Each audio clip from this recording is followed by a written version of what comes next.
council meeting of June 10th, 2024. Please remember to silence your phones if you haven't. And if you would fill out a guest or a card, if you plan to speak, it would help us. There are cards out on the table in front. There's cards out at the podium. All we want is your name, and that's it. So why don't we start off this evening as we always do with a moment of silence.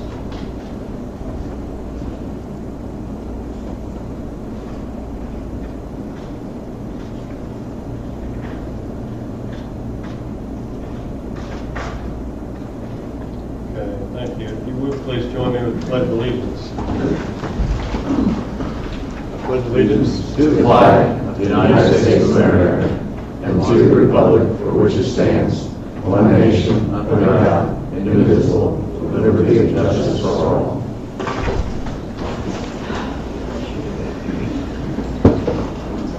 All right, our first order of business are several public hearings dealing with ordinances. And I think, Dan, would you help us through this? Or, yes, let's start with you, and then Lori's going to have to read the ordinance title. I can read the title first. Okay, well, we'll do that. We'll let Lori read the ordinance title first. An ordinance of the City of Maitland, Florida, authorizing the conveyance of real property as described herein, approving a quitclaim deed herein to attach, setting forth the terms for conveyance of this land, providing for conflicts, and providing for an effective date. Okay, thank you, Lori. Dan, would you introduce the item? Absolutely. Good evening, Council. As you remember, this came back to you, or it came to you back in February when we had a waterfront structure permit that came in, and as it was discovered that there was 3 properties, 50, 70, and 90 Minnehaha Circle, that all had waterfront structures that looked like crossed over the property line on the city property. So in February 26th at the council meeting, council directed staff to work with the 3 property owners to try to convey the property in a quitclaim deed. So that last image was the site itself. So with that, staff is recommending council adopt ordinance 1426 approving the transfer of the city-owned property to the property owners of 50 Minnehaha Circle through the quitclaim deed. Okay, thank you, Dan. Does anybody have any questions, Dan? No? Okay. Why don't we open up the public comment period for this ordinance? Does anybody from the public have any comments on this? I believe we do have one. Someone has filled out a speaker card, Joanne Saris.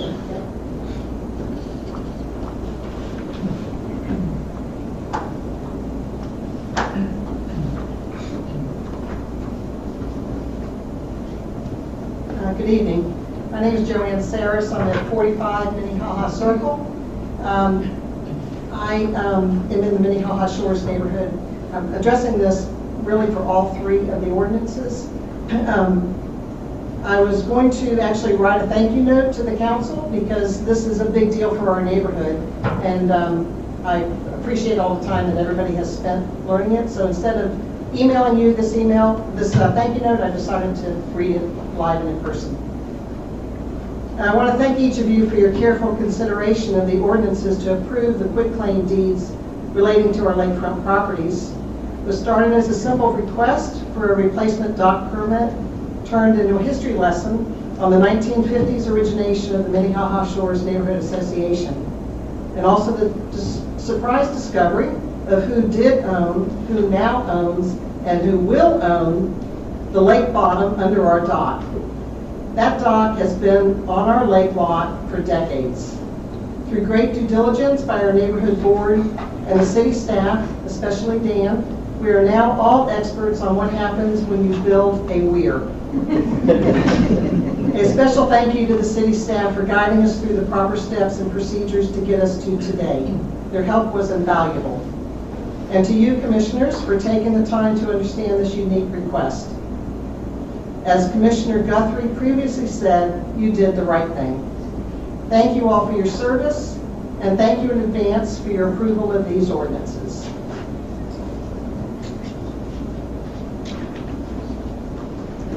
Okay, thank you, Mrs. Saris. Anybody else like to have a comment?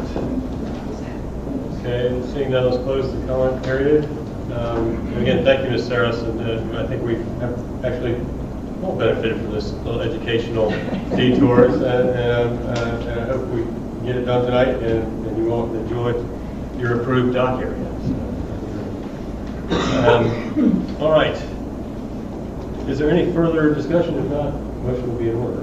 I'll make a motion to adopt ordinance number 1426, approving the transfer of city-owned property to the property owners of 50 Minnehaha Circle through a quitclaim deed. Okay, we have a motion. I'll second. And a second. Laura, would you please call the roll? Councilmember Guthrie, Aye. Councilmember Hall Harrison, Aye. Councilmember Wild, Aye. Mayor Loudon. Aye. Okay, that one is passed. Dan, anything on this one? Same thing, after Lori reads it in the record, it's the same thing, just the property just next to that. This is the 71, which is owned by the HOA. Okay, great. Where do you want to read the title of this?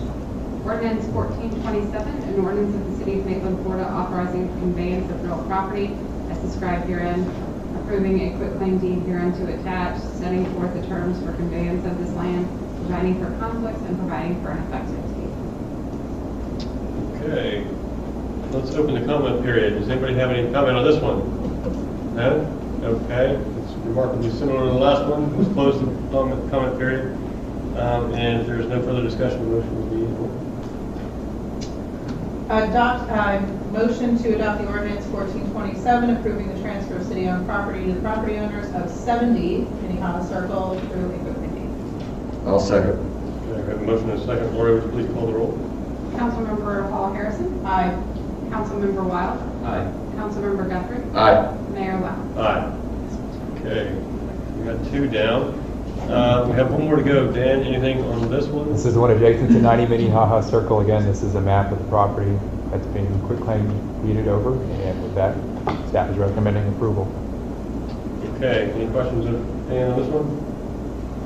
None? Lori, would you please read the ordinance title?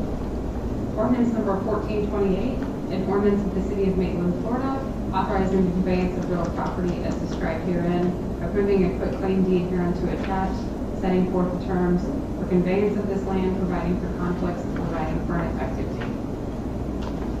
Okay, we'll open up the comment period on this one as well. And no takers. We'll close the comment period then. And if there's no further discussion, the motion on this one would be in order. Yeah, I'll knock it out. I make a motion to adopt ordinance 1428, approving the transfer of city-owned property to the property owners of 90 Minnehaha Circle through a quitclaim deed. I'll second. Okay, we have a motion and a second. Lori, would you please call the roll? Councilmember Wild, Aye. Councilmember Guthrie, Aye. Councilmember Hall Harrison, Aye. Mayor Loudon. Aye. Thank you very much. Okay, thank you, Dan. All right, well, And y'all don't have to stay for the rest. Feel free to not to go through the Keep the pain. gate open for you. thank you for coming though. Okay, Mark, is there any old business to report? No, sir. Okay, no old business. We have a consent agenda. Does anybody on council wish to remove any item from the consent agenda? No? All right. Does anybody from the public have any comments on consent items 2 through 8? All right. We have some- 2 and 8. 2 and 8, okay.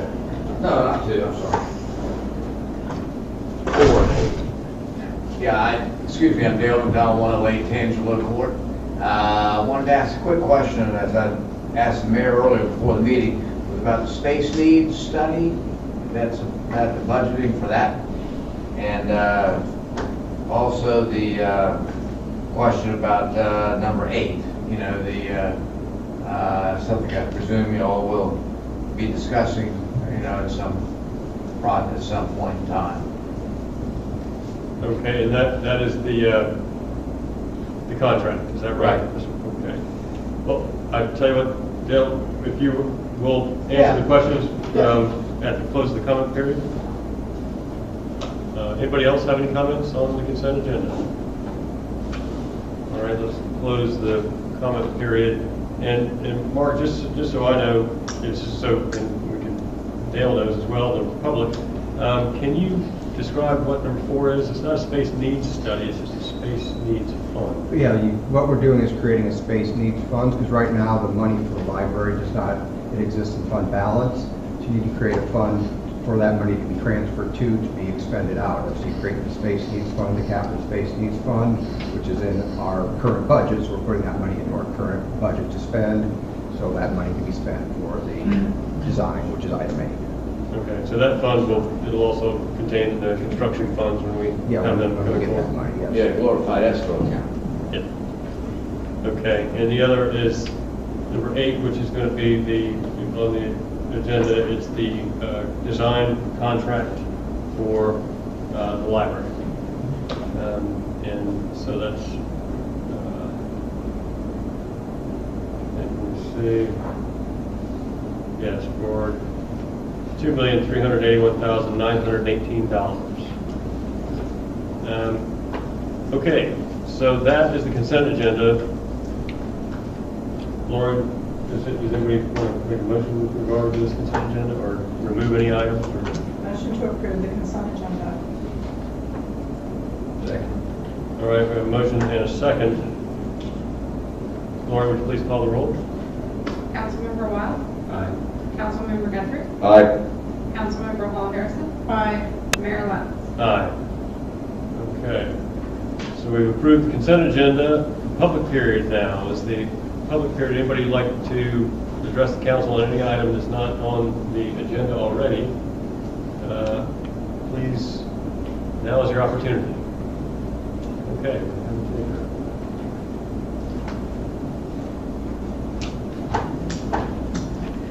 Hi, my name is Deborah Folks. I called earlier in the week. I don't have any comment, I just have a question regarding the Enzion event last weekend, and that's something they were advertised to do monthly, and I was just wondering if y'all had, I know you had a meeting about it, if there's any discussion or any idea of what direction you're going to take on that subject.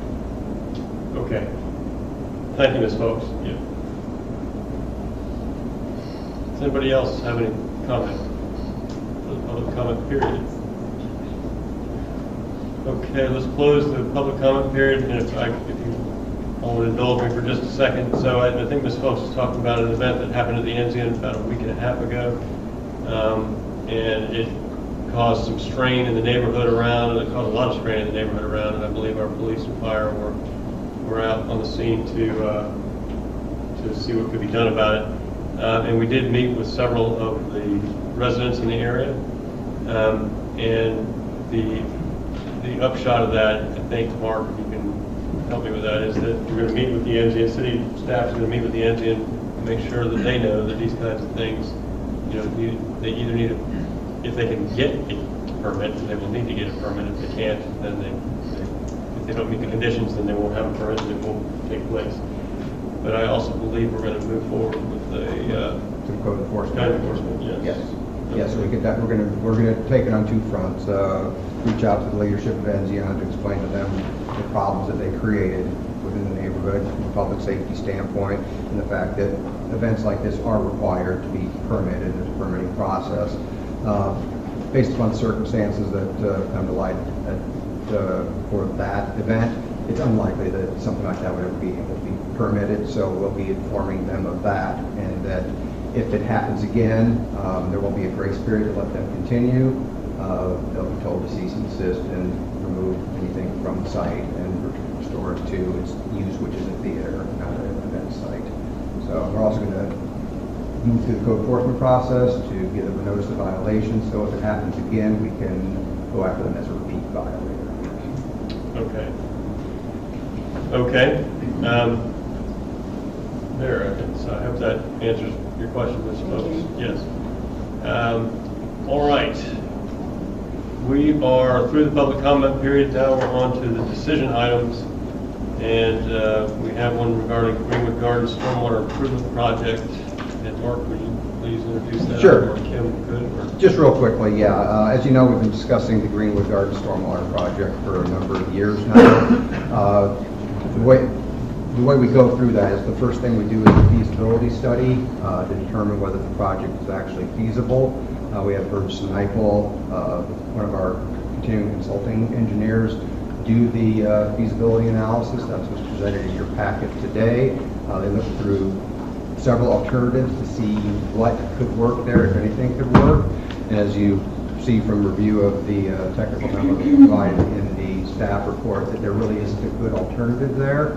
What we're dealing with primarily is, we'll go over here in a second, is some street flooding and some right-of-way flooding, a little bit of front yard flooding. And what we've, as you know, that we've gone through our stormwater planning, based upon what happened with Hurricane Ian, we have found areas where not only is there severe flooding issues, but it also creates a public safety hazard for access to neighborhoods, and public health problem when lift stations get inundated. And so those are the projects that we talked about last year as prioritizing. However, we needed to put a pin in this project and decide whether we're going to move forward with it or not, to either fund this or fund the other project. So what we are looking at here is a situation where there's a pretty significant cost here with not as great a benefit as we would have hoped. So our recommendation is that we do not include this into the capital plan, and we move forward with the priority projects that you set in last year's capital plan. But with that, I'd like to turn this over to Jason Warren, who's here from Burgess & Nyepel, and Charles Curtis, who did a bunch of technical work on this, to do a quick presentation on how we got to where we are. Then you can ask any questions you might have. Okay. Thank you, Mark. I appreciate you inviting us here today to speak about the project. Mark really did just give a very nice rundown of what we're about to talk about. So I will jump right into it. My name is Jason Warren. I'm our Florida wastewater leader based here in Orlando. With me today is Charles Curtis. He's one of our stormwater project managers who really led a lot of the effort on this job. And so the area that we are speaking about today is the Gamewell Avenue and Marion Way intersection is kind of the center of this. So it's Maitland Avenue, Maitland Boulevard, and the Sunrail line on the east side are kind of the bounds of this project area. We first heard, as Mark mentioned, that there was some localized flooding in the area that we're trying to solve. So went out to the site, did a field condition assessment to really try and take those anecdotal stories and turn it into some pictures that we could relate towards a problem that we needed to solve. And you know, during a relatively heavy rain event, we saw a lot of that localized flooding that occurred. What's happening is the rainwater is sheeting off of the roadway towards the edge of pavement, and there really isn't any sort of conveyance system at that point in this neighborhood to send it anywhere else. So a lot of it is collecting along the edge of pavement and at the edge of those driveways there. So a lot of that anecdotal stories we had heard about this flooding was very evident when we went out and did our site assessment. So what do we do about that? Mark mentioned we really start with the feasibility study because we don't want to jump into a project without knowing it's going to work. And so I'm going to go into two different segments of what we have to look at. Number one is how do we get the water away from those homes? So instead of it ponding in the driveways, how do we get it somewhere else? And number two is when we send it somewhere else, where do we send it? Because the water doesn't just magically go away, we still have to capture it somewhere. So there's really two problems we have to evaluate. I'm not going to dive too much into this slide. These were a couple of the alternatives that we looked at, but really kind of rule them out pretty quickly because the road isn't set up for this. So if we were to try and use one of these two relatively common alternatives, you would end up having to redo the entire roadway. And we wanted to find something that was going to be a little bit less intrusive to the neighborhood for a remediation option here. So we looked at the inverted crown, we looked at the R-tank, passed on those pretty quickly, and went more towards something that fit the existing roadway that's out there, which is more of a swale type conveyance or a valley cutter type conveyance. These are less intrusive into the neighborhood, something that could be constructed with the way that the existing road's set up. The swale would involve a little bit more work along the driveways because you still have to have those side drains to be able to get underneath the driveways. which is why we ended up recommending, okay, if we're going to make an improvement in this neighborhood, valley gutters would end up making the most sense. It would be lowest cost, highest benefit, most impactful for the neighborhood. That is, how do we get it away from each individual home? But then the question is still there of where do we send it? So we have to find somewhere to be able to store it for a period of time. So that's where we got into the outfall study. The outfall study is looking at where we send this water, and we evaluated 3 different alternatives that we were able to find in this area. The first one has been labeled as the ramp pond.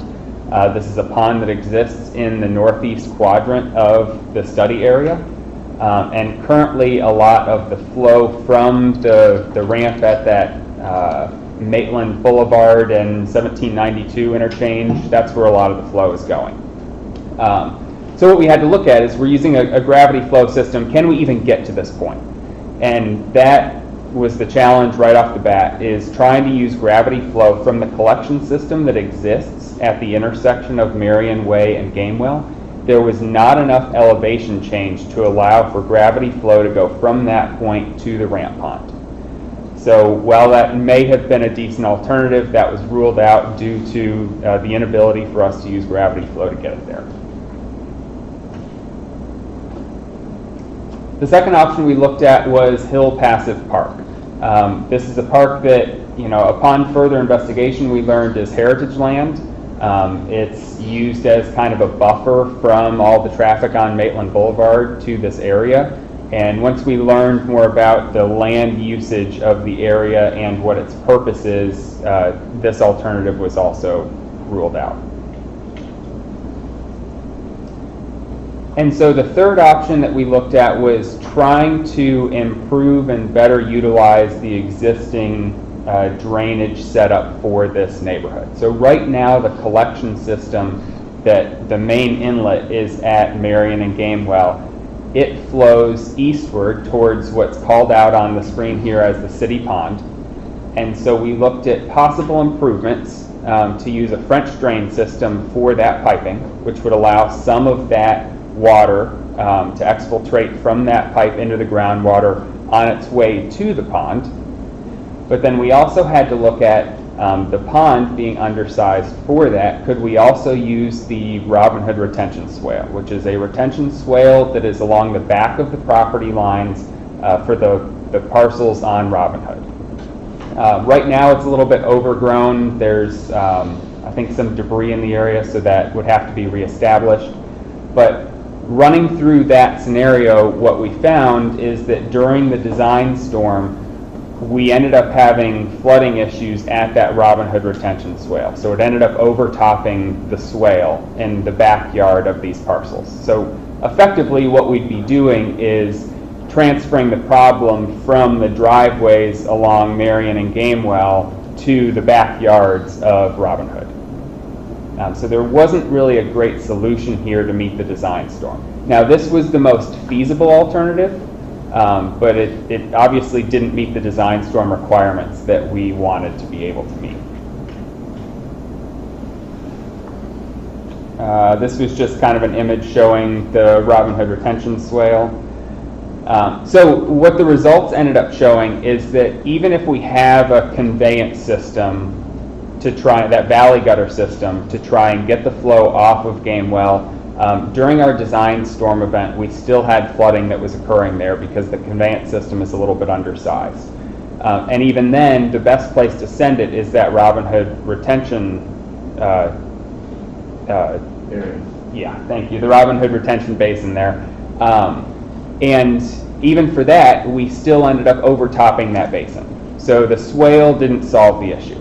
And the construction cost of this improvement was in excess of $1.6 million. So we weren't able to meet the design storm requirements. We'd be able to address the localized ponding at the driveways of the individual parcels, but what you'd end up with is intersection flooding at Maitland and Gamewell and overtopping of that Robin Hood retention swale to an extent of which right now would be unknown. So we don't know how much that would go back into the backyards. So that's the summary of what we were able to evaluate from how could we address the localized flooding at these roadways. It's a large cost that doesn't quite get the benefit that the city would be looking for this type of expenditure. Questions? And to even get to these areas, do you have enough of a slope to work with, or is it something you'd have to zigzag to make work? I mean, is that maybe a little harder? So right now, the low spot in the area is at the intersection of Marion and Gamewell. So right now, a lot of the flow does make its way there. It's just not necessarily conveyed properly there.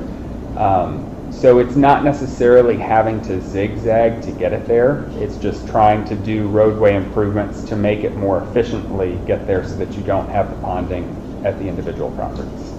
Is there any room to, put more of a slant, make it deeper to hold more water on that area there at Gamewell? Are you talking about the existing The pond? existing pond. Is there any way to create it so it can hold more? But then you said that it still can't get there, so never mind that. I apologize. So is there flooding in the homes with this? That they're just on the street? Yeah. Okay. Street driveway. Yeah, my neighbor has the same problem. I have a neighbor who lives at the very first house when you turn on Druid, and he gets about 2 feet by his driveway every single rain. And I mean, he bought the house, he knows it, so he just backs out and deals with it and waits about 2 or 3 days, and it'll go down.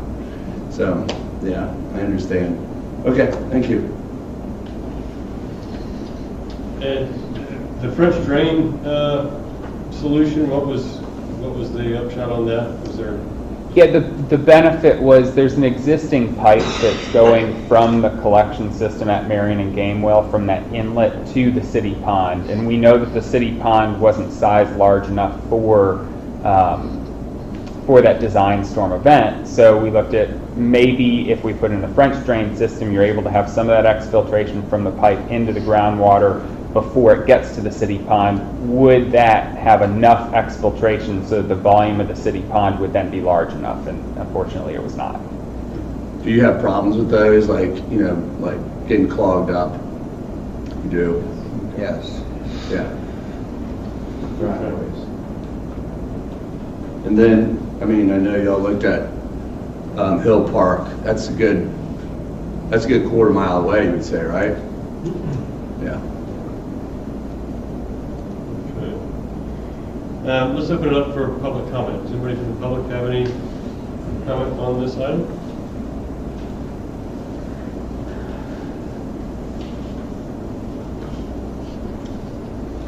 Again, Dale down 108 Angelo Court. As you know, John, I was around for all that. And our community development director lived in Greenwood Gardens. The plant was done in 1926. And so it's been 100 years of these issues in one form or another. Now we've taken a big step over the years in modernizing, our sewer and sewer system for that area. But we didn't have any answers then. Dave Tomek didn't have answers then. And so it became the subdivision is remarkably flat. It's lucky, so that's not lucky. So water doesn't seem to want to go anywhere. And so I'm not sure what a solution would be. I'm sure that, and we said, what was it, last Thursday we had 6.5 inches of rain, whatever was reported. It's a pretty sizable water event. And I can easily see how this, I mean, I've seen it. We have all seen it, I think, in one form or another. But there are not, and we're aware of, and we probably spent a couple of years on it in planning and zoning. Because again, it's not a new issue. And people are upset when, not that their houses are flooding for the living area, but their garages are getting wet, which is near and dear to a lot of folks. So I'm not sure what the solution is. I mean, we can go buy a house or two, dig us a pond, and so then we're treating Greenwood Gardens differently than many of the other subdivisions in the area. So what do? I wish I had some answer for you, because nobody can look at it any closer than the people that I've been involved with doing this over the years. You know, Maitland Avenue is not ever going to go anywhere, neither is 7092, neither is the railroad track, neither is Maitland Boulevard. They ain't going anywhere. And so there aren't viable alternatives that, you know, that we can, you know, dump water onto the railroad right away. It's a thought, you know, but it doesn't work. And so, again, I don't mean to take up too much time, but this is not a new problem. And maybe we were all, you know, morons back in those days and couldn't come up with an idea. But there's some pretty strong people that were looking at it, and we haven't worked it out yet. So I don't know what you're suggesting. I'm sure that the consultants appreciate you spending money. Well, they've got a dynamite answer. I'm sure you do. So I appreciate it. Thanks. Okay, thank you, Dale. Anybody else have any comments? All right, let's close the public comment period. And is there any discussion? I can tell you right now, like, he just brought up something that reminded me. So where we live is pretty much a big sand dune Druid Isle. You know, it appears out of the lake, so it's high and then goes to low on both sides.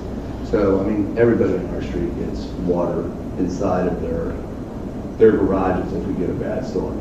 It just is what it is, you know, and we know why. There's nothing we can do about it. So I have one neighbor, she puts up sandbags, you know, and she has sandbags in front of her garage to stop it.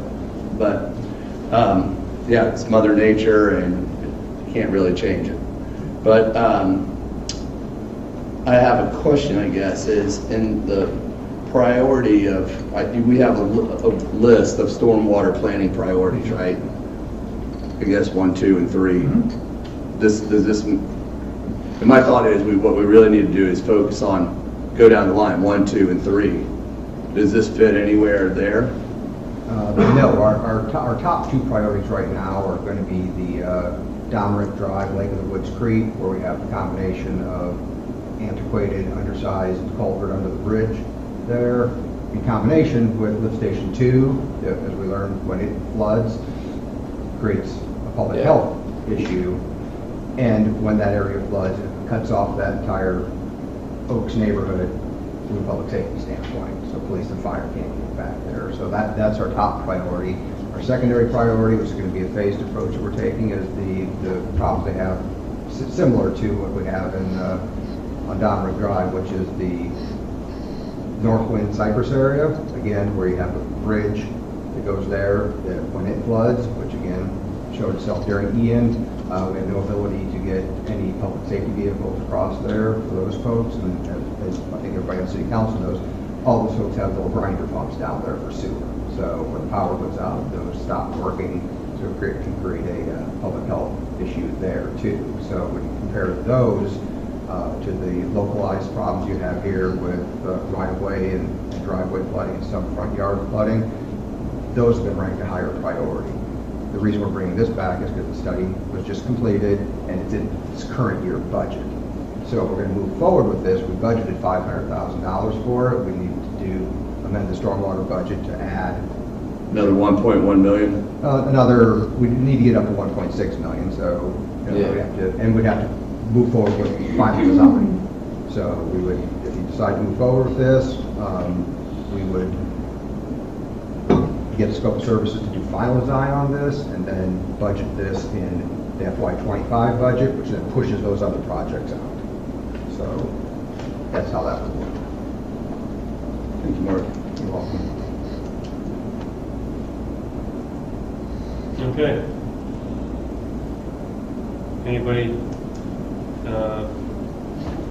So I guess just to put a pin in it, what our recommendation is that we reallocate the funds that were allocated for Greenwood Gardens at $500,000 in the Environmental Stormwater Fund.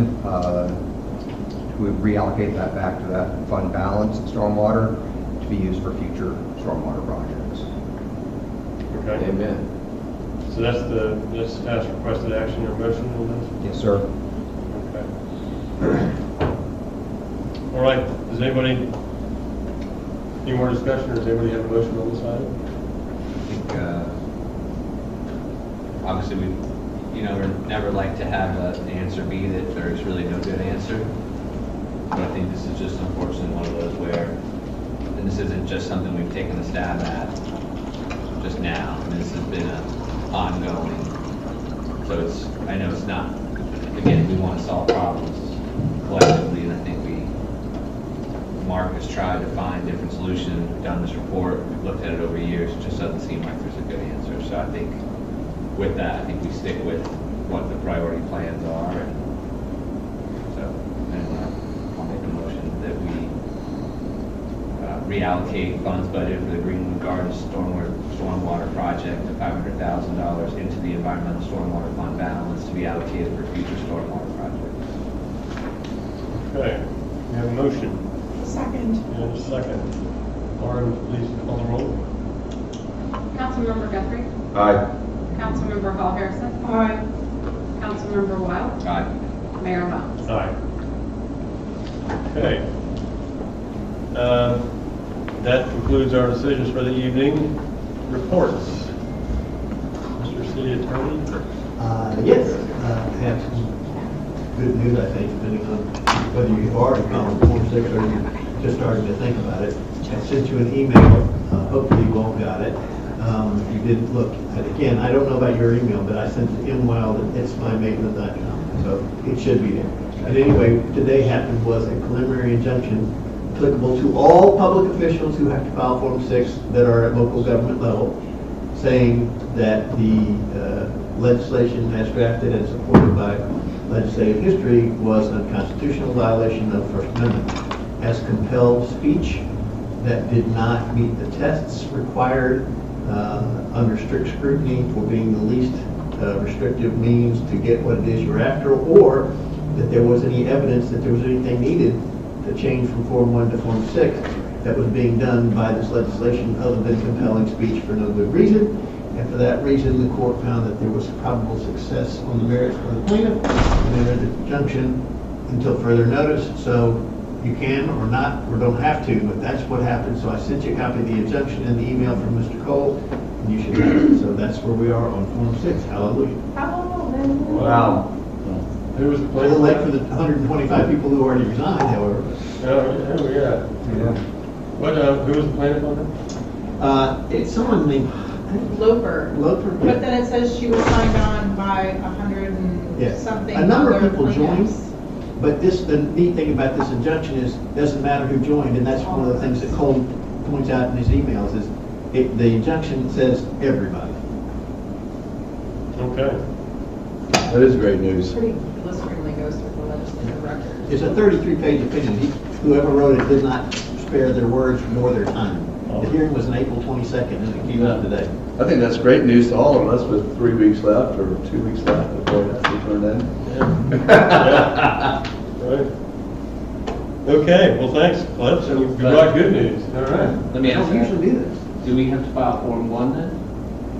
That, I don't know if the injunction addresses that. My assumption would be yes, but I would reach out to the ethics, and I would be happy to do that on your behalf, to say now with this injunction. But I would expect within the next day or so, the We'll find out. FCE is going to put out something on their website and say, here's what you do now.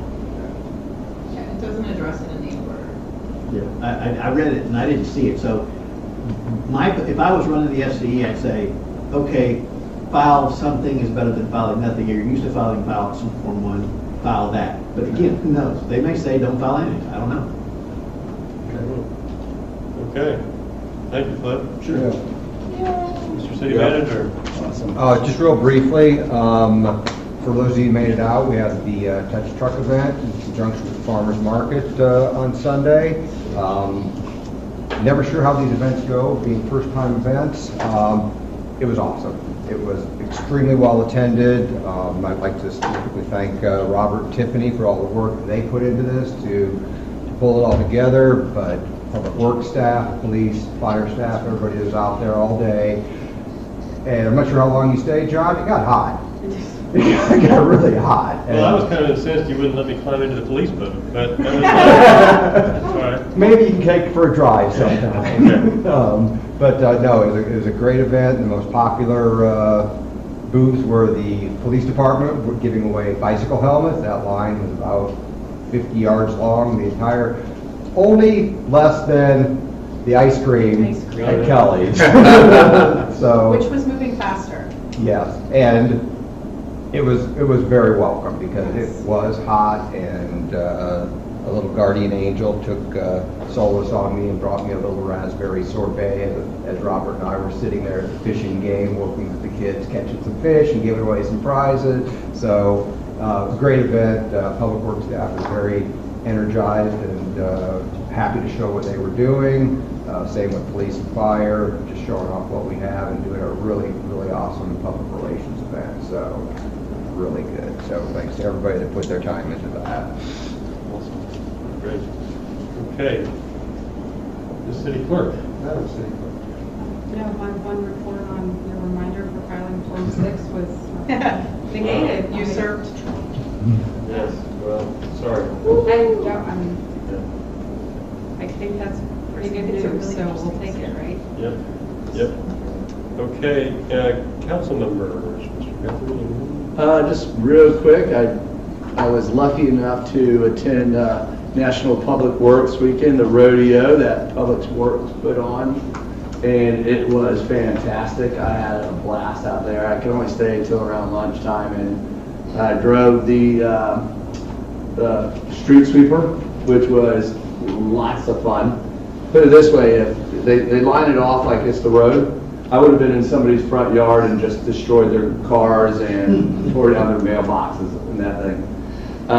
But everybody was having fun. The guys had water balloons because it was hot out there, and they were just soaking each other. And the pie eating contest, I heard about that from the guys. So it was fantastic. And I hope I can make it next year. Right. Okay.